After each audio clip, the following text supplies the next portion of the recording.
Hello my friends and welcome, my name is Dennis and this is the latest update from Ukraine. Let's go to this military map straight away because Ukrainian army has awesome success for this day and I want to zoom in to Liman city. Here is the Liman. It's still under control by the Russian forces because they were able to build huge defense lines over there, so they were building it over here to avoid our counterattack from the south, but they couldn't build the proper defense line on the north side. And that is why Ukrainian army is counterattacking from this part, and of course we're gonna break to Liman city from this direction, pushing from the south as well. And that is why Russian army will be encircled in this area. Still they have the secondary roads, as I say to you, so they may use those to avoid encirclement and get away from Liman, but so far I think they want to withstand our counterattack. But I think all of the attempts from Russian side will be unsuccessful and we're gonna take the city, I hope, this week. Just want to go a little bit to the north. By the way, my friends, make sure that you are watching me from my original Dennis Davidov channel, because there are lots of scammers who are taking my videos. So here's the timeline, the 26th of September. Today, it was yesterday, and just for one day, just look how many territories we gain. So we're gonna push not only to Liman, but I think we're also gonna go to Svatove. Yeah, it's far away. Let me measure the distance from the fighting area. It's 30 kilometers, but still our army proved that 30 kilometers is nothing if we're gonna go on open counterattack. Today I was told about the new Ukrainian tactics of counterattack that we used in Kharkiv area. Basically we used not tanks mainly, but the light armored vehicles such as Humvees or Toyotas with a turret gun on the top. Those vehicles are very fast and maneuverable. Because of that, Russia cannot use the artillery system to target those vehicles, and our vehicles just move around the front lines, all across the front lines. They may encircle the small groups of the armored forces and then go further way behind the front line, causing Russian forces to panic and withdraw from the front line. Awesome tactics of Ukrainian army, and I would compare it with the Russian Civil War back in 1917. Back then, the Ukrainian revolution leader Nestor Makhno designed a special type of weapon that helped to win many battles. Basically, they put kind of big gun Maxim behind the chariot, and it was so maneuverable, the simple solution that brought many wins. From Liman, let's go to the north. As you probably know, we got Kupiansk under our control.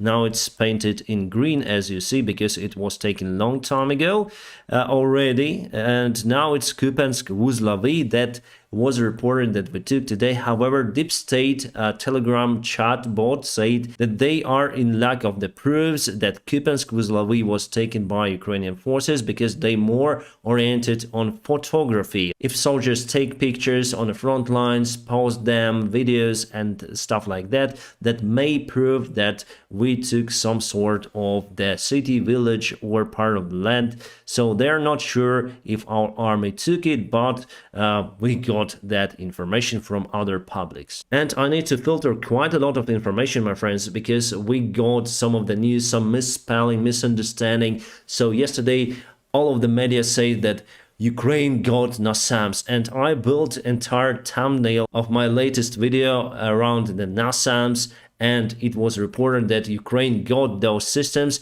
but what Zelensky said that it was agreed with the United States the delivery of those systems, not that they are in Ukraine. So misunderstanding brought us to misinformation, and I said about it in my latest video. So now I want to say the truth. We don't have the NASAMS systems in Ukraine, but I hope that they will be delivered very soon. Russia continues to push near to Bakhmut, and we don't have the front line change. Oh yeah, we have a change because the fighting is ongoing, I would say, in the city itself. You see this gray area, it means that Russia moved to this city. It's very difficult for us because we may lose at least this part of the city. And as you probably know, we destroyed this bridge. I was telling about it. And not to let Russians go across it, because Russia concentrated lots of their forces in this region in particular. It's their main goal to take Bakhmut city and all of the Donetsk Oblast over here, Kramatorsk, with all of those villages and towns. However, with the resources they have, they cannot do it, and with mobilization announced, they also cannot do it, because those guys who are coming to the front lines, they are unable to fight as Russian regular army, and Russian regular army just demoralized. And those newcomers, they don't have any kind of motivation. So I hope that we keep Bakhmut under Ukrainian control. And here we have Bilohorivka that we took, and there is no change since that time, and Russia has the high ground in Lysychansk.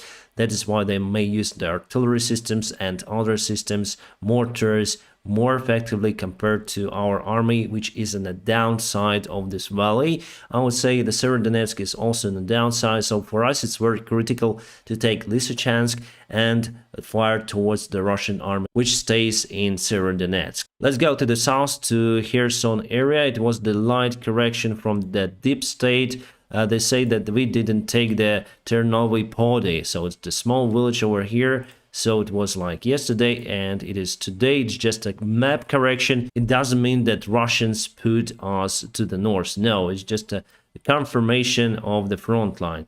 Here we have some of the advantage, and it's also been the confirmation that we didn't take Shesliva village over here. Before, it was some fighting for that, as stated, but now it's not. We push little by little this territory, causing Russian forces to panic a little, but they concentrated 25,000 soldiers. They don't have the way out, they don't have where to run, and that's why they keep fighting for their lives in this area. And now let's go to some of the news and events. There are some protests against the mobilization in Russian Federation, to be more precise in Dagestan, which is the part of Russia, and it's the capital city of Makhachkala of this area, Dagestan. And Russia today got some of the activists and send them to local police office. I guess there are just few people came, and there is no any fighting, nothing, and people demand to free their friends from police. I would say that Dagestan is the hot spot for the Russian protests against mobilization.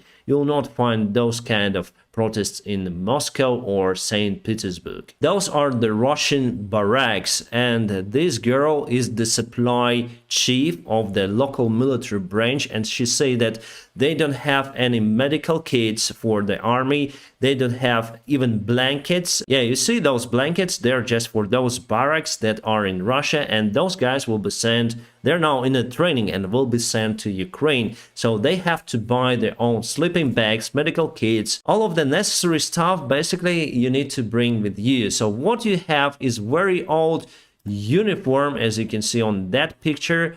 You will have some sort of the helmet from the Second World War, maybe life vest. Yeah, it's better to say armor vest. I'm not good in English, my friends. So here we go. Those soldiers are shocked about that information. And this Russian guy today eliminated the commander of the local military branch somewhere in Russia. There's the video of it in internet. You may just Google. I will not show it to you on YouTube. So if that military commander survives, this guy may have like 8 years in prison. If he dies, this guy may have around 15 years, but he can apply for early release after 7 years. However, if he wouldn't go to Russian army after he received the notice to go there, he might have like 10 years in prison. I think he just valued the prison terms that he might get, and he did what he did. So it's afternoon in Dagestan. You see women also protesting against the mobilization. This is Georgian border. We were told that Georgia would halt Russians to enter their country, and they allowed, but without the cars. So Russians just live in their cars near to the border and walking all across to Georgia. They are so afraid to join the Russian army. Obviously, because of that, they may lose their lives. That is why they're running for their lives. The great risk for Ukraine are those Iranian-made drones. They're so effective, our radars cannot spot them because they're so light. They are made out of composite materials and they can bring lots of devastation. It is hard for us even to spot them on the ground because they may be put on a track as here in the picture, and there are 5 of them. Our army obviously uses the anti-aircraft systems. However, as I say to you, it's very hard to spot those airplanes and they have specific noise, as you may hear from the low cc scooter or moped. That's why we call those mopeds. The commander of Ukrainian army, Valery Zaluzhny, on the front page of Time magazine, I think the world was inspired by the move of Ukrainian army in Kharkiv region and surprised as well. And today it was the shooting in a Russian school. Many people lost their lives there.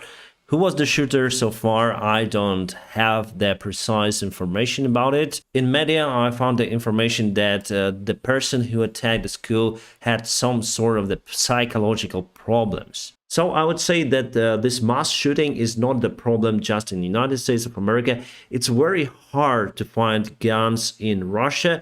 But still, that guy found a couple of the pistols, and pistols are forbidden to have for civilians. And he used them in the school. Interesting comparison. So this is the German army attack back in 1942. I hope you can see this picture, or at least part of it, just near to my picture somewhere.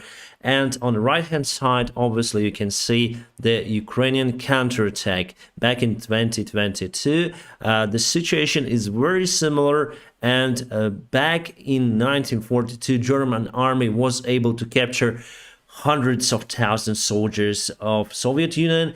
Here, mostly Russians run away. That's the major difference between those operations. United States carrier and South Korea ships launch drills amid North threat. North Korea. And I think it's great. We have lots of dictators in this world so far, my friends.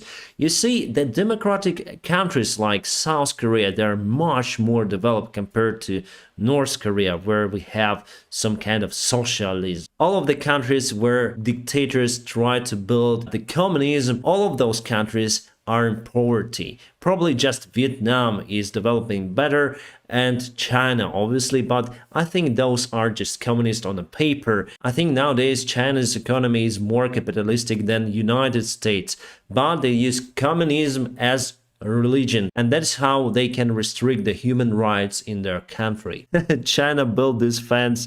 This river divides Russia and China, so this is the border. You can see those flags are on China's side, and Chinese afraid of Russians to swim across this river to China side. Awesome, we already got 50 of those armored vehicles delivered to Ukraine by Lithuania. Those are American-made M113. We need lots of those small armored vehicles that play a great role in the small counterattacks that will go to the big offensive operation, as you saw in Kharkiv. This is a statistics of the Russian high-rank officers' losses in this war. As you can see, total number, got 1,210, and I can see that they lost many generals, colonels, majors. Oh, it's just crazy. Awesome news coming from United States. Will have $12 billion help to Ukraine. Thank you, my friends from United States of America and from all around the world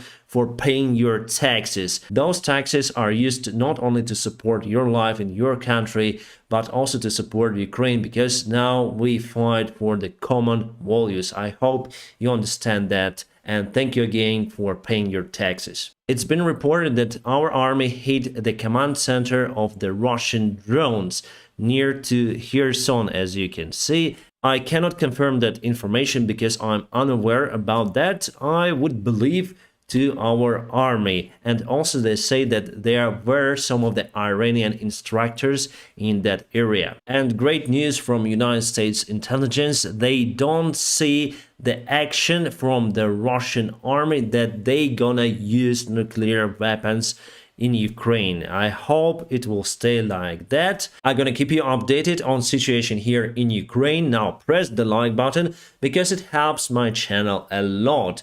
Also, if you want to support my channel financially, there are some of the links in the video description below. You may support me on PayPal, Patreon, or Donatel, whichever you like. My friends, I wish you a peaceful sky wherever you are.